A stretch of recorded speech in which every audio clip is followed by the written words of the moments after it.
Okay, here's our video on inductive reasoning. Now again, we talked about inductive reasoning in the last video just to give you a basic idea about it. So again, inductive reasoning is based on patterns and observations. So if you saw this pattern, Monday, Tuesday, Wednesday, you're going to guess that the next word we should put down, or the next day, is Thursday. That's using an educated guess based on your observations. What if we saw a pattern or a sequence like this? And this is a famous sequence. It's the Fibonacci sequence. Do you happen to know what the next number should be?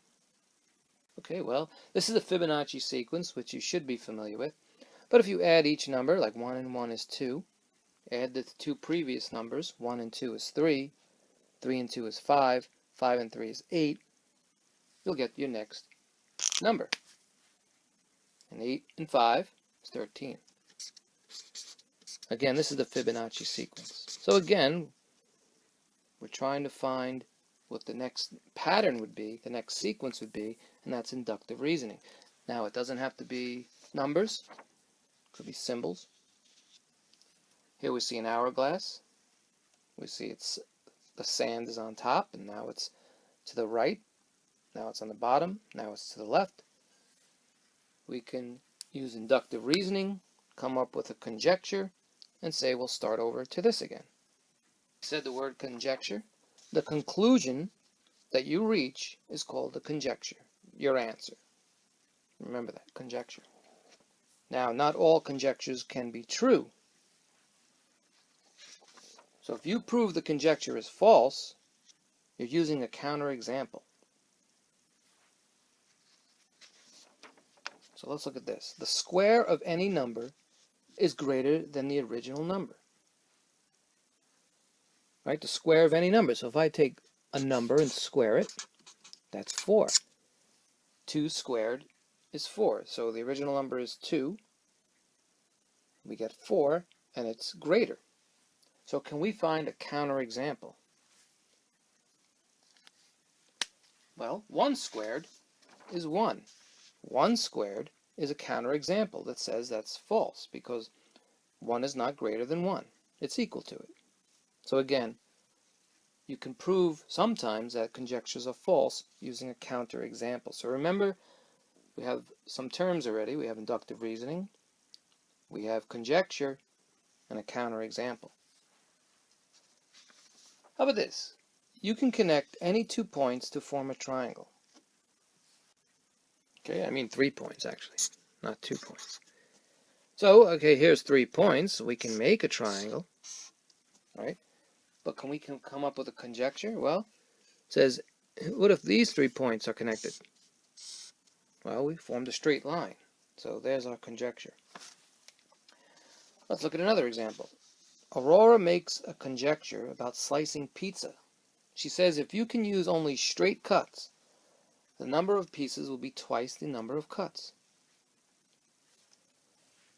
So, you know, when we have a pizza, right, we make 2 cuts. So we have 2 cuts, but we have 4 slices. Pieces or slices. So, well, we know that so far it's true that the number of slices will be twice the number of cuts. But can we think of a time when that won't be? So maybe you want to pause the tape and see what you can come up with. Okay, so, well, here's a pizza, straight cuts. I did 1, 2, 3 cuts, and we got 3 slices. So they're even. So there's a counterexample. Try this one.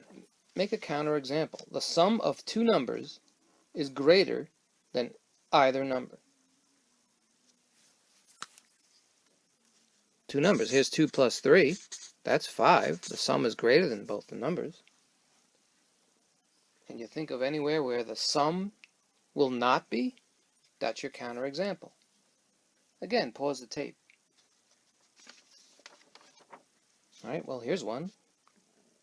-1 plus -2 is -3, and -3 is smaller than any of those two numbers.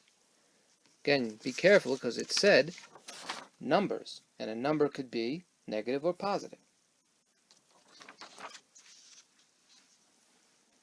Let's look at this, see if we can come up with a pattern, come up with some conjecture. Well, we see in one of the tables we have 1 and it equals 1, and we have 1 squared. Here we have 1 plus 3, it equals 4, 2 squared. So when you look at the patterns, you should be able to fill in the rest. So again, you should pause the tape and see if you can fill in the rest and come up to some conjecture. Well, here we have 1 plus 3 plus 5, that's 9. That's 3 squared. Now we can make an educated guess. We can make a conjecture here that was saying, well, this should be 4 squared. It's going in order that way. And we can add 1 plus 3 plus 5 plus 7, and we get 16. So what do you think we're forming here? Well, we see we have perfect squares here, and we have the exponent that gives us that perfect square. So we can say this is 5 squared, and that should be 25. This should be 1 plus 3 plus 5 plus 7 plus 9. Okay? So what is our conjecture? We're saying that the sum of consecutive odd integers, not just integers, we said odd integers, will make perfect squares.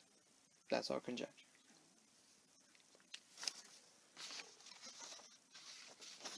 Okay, so again, the terms we should remember now for inductive reasoning is a conjecture. So a conjecture is our conclusion, our answer. We should know what a counterexample is, trying to prove the conjecture is wrong.